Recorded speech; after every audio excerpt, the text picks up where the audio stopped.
Muito bom dia, queridos. Paz seja convosco. Graças ao Senhor, mais um dia. É o canal Reino em Pauta com você todas as manhãs, levando uma palavra viva ao seu coração. Que Deus abençoe abundantemente a sua vida. É sempre uma alegria imensa estar falando com vocês. Eu quero deixar minha gratidão a todos vocês. Muito obrigado pela comunhão. Muito obrigado aos inscritos no canal. E se você não é inscrito no canal ainda, eu te convido. Vem para cá, vem para a família do Reino em Pauta. Se inscreve no canal, me ajude a pregar o Evangelho do Reino. Precisamos difundir melhor, precisamos levar o canal mais longe. E eu conto com você, tá bom? Eu estou aqui com responsabilidade, trazendo uma palavra, uma reflexão diária, rápida, para que Deus possa estar ministrando e edificando o nosso ser, ok? Muito bem, esta é a mensagem de número 11 da nossa série. A série é: que farei de Jesus chamado Cristo? É um tema bastante profundo, né? A gente vê na palavra Pilatos falando isso. Pilatos estava em dúvida, né? Diante do que estava acontecendo. E essa dúvida de Pilatos, ainda hoje, a gente vê no coração de muita gente. Porque há uma confusão hoje entre Cristo, entre a religião, né? Entre ser ou não ser, e por aí vai. Mas eu quero aqui, através da palavra, levar uma convicção ao seu coração. Esse é o propósito do Evangelho, levar boas novas e levar você a entender no profundo, a mergulhar no profundo das profundidades daquilo que o Evangelho de Deus tem. E nós estamos usando aqui a história de Jó, a história conhecida de Jó, e é importante você meditar e lembrar, porque a palavra sempre tem uma revelação.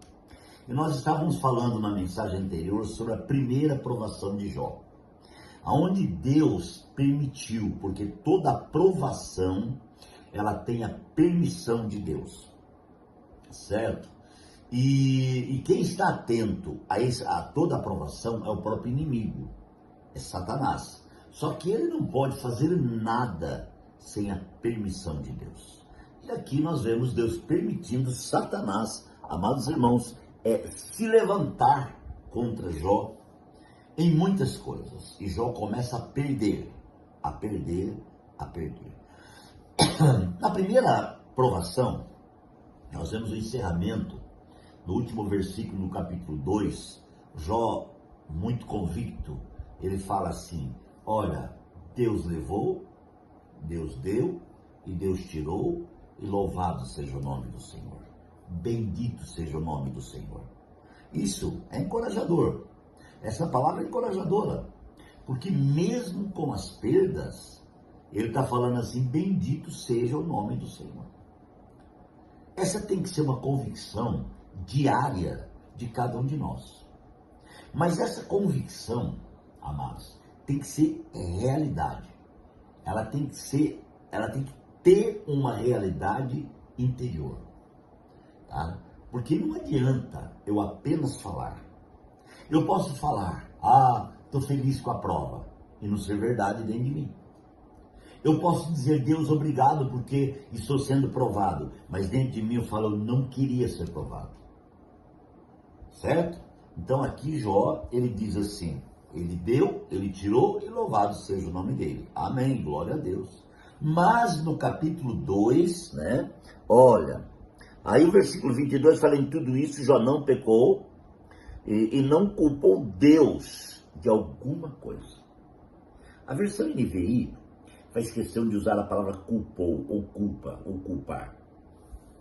Geralmente, quando a gente passa uma grande prova, a gente culpa Deus. Quando a gente recebe uma grande bênção, satisfatória, uma bênção grande, ficando satisfeito, a gente fala: oh Deus, obrigado. Agora, quando vem uma grande luta, uma prova, uma guerra mesmo forte, ele fala: Deus, não estou entendendo. Não é assim? É como se Deus fosse culpado da bênção e da maldição. É como se Deus abençoa e amaldiçoa. É como se Deus Amados, morde e assopra. Então, a gente sempre culpa Deus. Eu creio que culpar Deus, pelo menos eu entendo isso, é falta de constituição divina dentro de nós. Porque quando nós somos constituídos e entendemos isso na íntegra, a vida divina, que é governante, está dentro de nós. Então nós somos um, estamos juntos no meio da luta e no meio da prova. Eu posso citar aqui 2 exemplos bem clássicos da Bíblia. Posso citar aqui os 3 amigos de Daniel na fornalha de fogo ardente. Gente, não é brincadeira. Eles foram para uma fornalha de fogo ardente. Vamos dizer que fosse um tipo de pena de morte. Porque é impossível alguém entrar numa fornalha de fogo ardente e não morrer. Aquecida 7 vezes mais ainda do normal. Mas a palavra diz que tinha o 4º homem lá dentro. Deus entrou com eles na prova. Então o que eu quero falar para você aqui com um ponto específico de uma palavra rema para o nosso interior nos dias de hoje. Deus permite a prova, mas Ele está junto com você na prova. Deus permite a ferida, mas Ele está junto com você na dor da ferida. Certo, irmãos? Deus permitiu que eu perdesse os 2 rins. E Deus permitiu sentir muitas dores no tratamento. E até hoje não é muito fácil. Mas Deus nunca deixou eu sozinho. No pior momento da minha vida, Deus esteve comigo. Então eu tenho essa convicção. Você está entendendo? Outro exemplo clássico. Daniel foi lançado na cova dos leões. Daniel era o servo de Deus.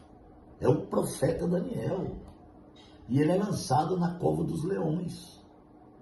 Você acha isso normal? Não, isso é anormal. Mas o que aconteceu? Os leões comeram ele? Claro que não. Porque Deus estava com ele. Daniel não tinha cheiro de carne. Daniel cheirava Deus. Cheirava a presença de Deus. E os leões respeitaram a vida de Deus em Daniel. Então, amados, nós precisamos crer de todo o coração nisso. A palavra, então, na sequência, ela fala no capítulo 2 da segunda prova de Jó.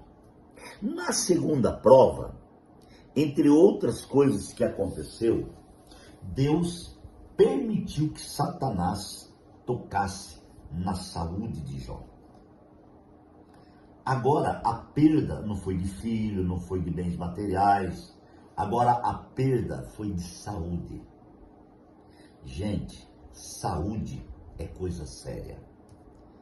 Só sabe quem tem um problema ou uma doença. Quando a pessoa está 100% saudável, ele não imagina o que é estar doente. Só imagina o que é estar doente quem está doente. A enfermidade não é brincadeira. E a Bíblia diz que Jó começou a ter um problema de saúde. E ele foi perdendo a saúde. E Deus permitiu uma doença rara e difícil na vida dele. E ele acabava se coçando com caco de telha, já não dava mais as unhas. Então você imagine como é que estava a pele de Jó, o corpo de Jó. Jó chegou ao ponto de ouvir a sua esposa dizer, viu, amaldiçoa o teu Deus e morra. Está no capítulo 2. Está no capítulo 2 aqui, ó. Ela falou assim para ele, então sua mulher disse, você ainda mantém a integridade? Amaldiçoa o teu Deus e morra. Como quem diz, a mulher está também culpando Deus por já estar passando aquilo.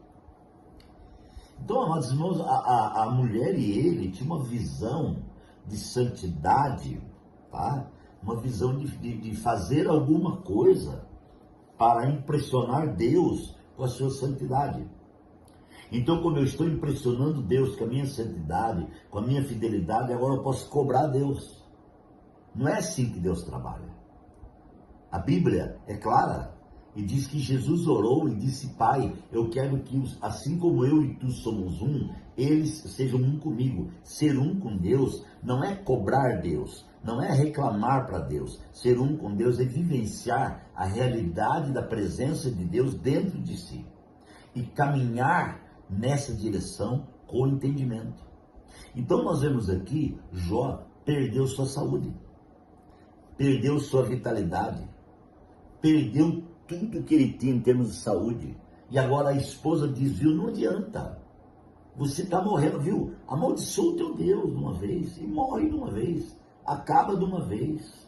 Mas ainda Jó disse para ela assim: puxa, você fala como uma louca, como uma insensata, aceitando o bem dado por Deus e não o mal, né? Em tudo isso, Jó não pecou com os seus lábios.